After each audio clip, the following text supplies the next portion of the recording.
Okay, so in this video, I want to talk about republics and what I think it's Mr. Cooley says in the congressional debates in 1867. And he's talking to President Lincoln. He says, "Why, Mr. President, what is a legal state government?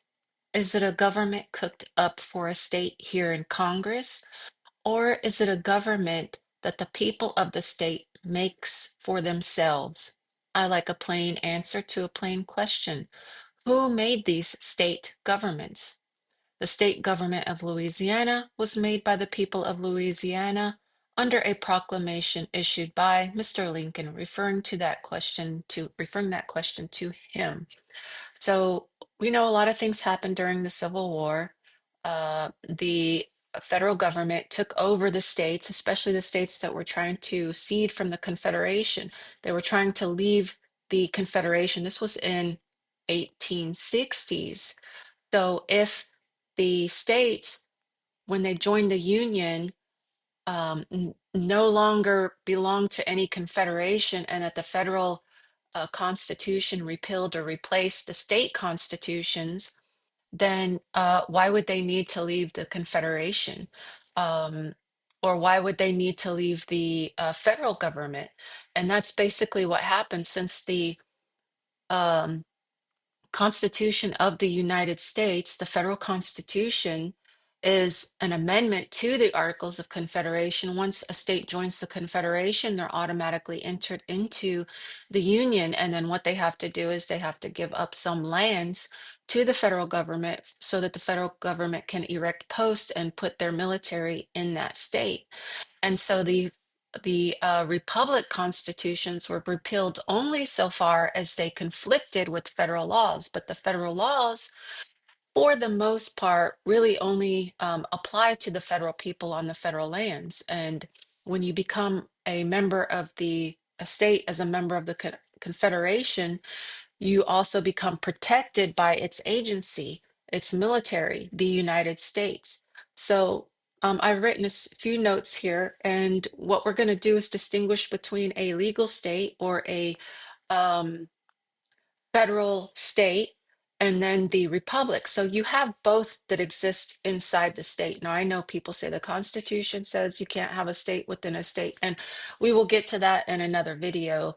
Basically, the Constitution was the institution of a state within a state, but the Constitution said that we won't create any more states because then you have a telescoping effect where you have a state within a state within a state, and then they just repealed the earlier state and replace it with a newer state without the consent of the state, the republic, and we just get into a lot of confusion and conflict. So there was no need to repeal a republic government or its republic constitution. And I apologize ahead of time for any misspellings.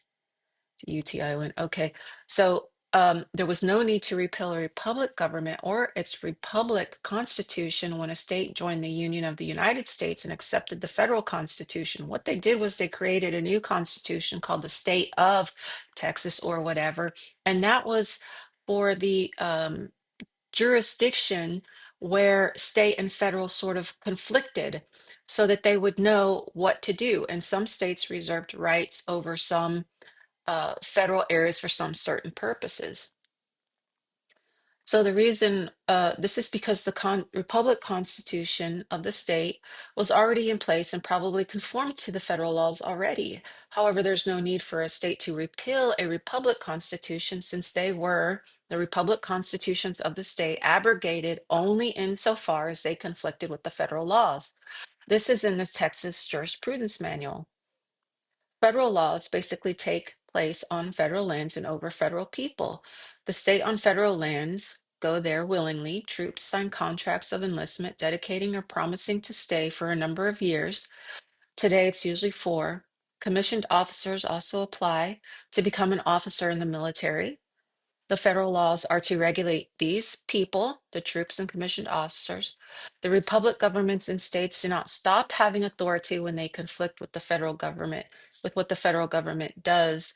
Um, they only stop having authority on federal lands when the state law conflicts with what the federal government has to do. So in that case, the federal law is the supreme law of the land. The supreme law is that the federal laws take precedent over state laws, but only insofar as what's written in the federal constitution. And they're doing those things basically on federal lands. So when the federal government comes off the federal lands, they still have to have the right to travel and move equipment in between military posts. And so the state law can't be made to stop them from their travel and stuff like that, because certain things that the national government, the national military has to be able to do, including wartime or peacetime. So when a state joins the Confederacy, it also joins the Union for a national government and agrees to specific things in the Constitution. It agrees to give up some lands for the creation of a military post. It agrees not to interfere with military works or federal works. So these are the legislative rights of the federal government to legislate for those areas. So it agrees to allow the military, that we're talking about the state republics, agrees to allow the military and government people free travel on the roads and between federal lands, such as from one military post to another, or from one military post to the seat of government, and so on and so forth, whatever the military has to do. The state republics were not repealed or replaced by the federal Constitution, except for the things specifically mentioned in the Constitution of the United States, and except for the rights to make laws on the federal lands, which, as we've learned in the other videos, some states um, reserved some rights on the federal land, such as serving process for people on military lands who come off and commit crimes on state lands. So the federal government is required, no, the federal government required each state to have a republic as its form of government, and the federal government was to protect each state republic, not as a republic federal government, but as a government of a national military, what some might call a stratocracy. The republics are the states. The national military is part of the United States. The states together are the Confederation, a firm league of friendship. So here's the question for you. If, okay, question mark, if the police officers take an oath to the Constitution of the United States, they are taking an oath to protect the military when the military travel off the federal lands. They're also taking an oath to protect the Republican form of government, because we see that in Article, I think it's 4, Section 4 of the Constitution, right? The federal government will um, guarantee to each state in the Union a Republican form of government. Okay, some will say, but they take an oath to the state also, the state government. Okay, so now we're talking about the state of. So let's look at what is stated about legal state, or the so-called state of Texas, state of Louisiana, state of Oklahoma, state of Virginia. In Congress in 1967, I think his name was Mr. Cooley, and I read that to you already, where he says, what is a legal state? The legal state is the state created by Congress when a state joined the Union. Okay, I lost my little paper. When a state joined the Union, um, it created a new relationship that had to be governed in a certain kind of way.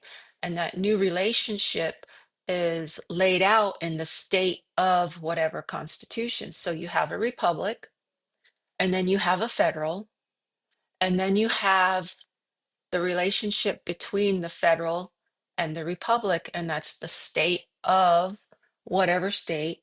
And that's the state that was created by the men in Congress when uh, a state joined the Union. But it also was created by the state, because the state had reserved certain rights on federal lands, and each state might have reserved different rights.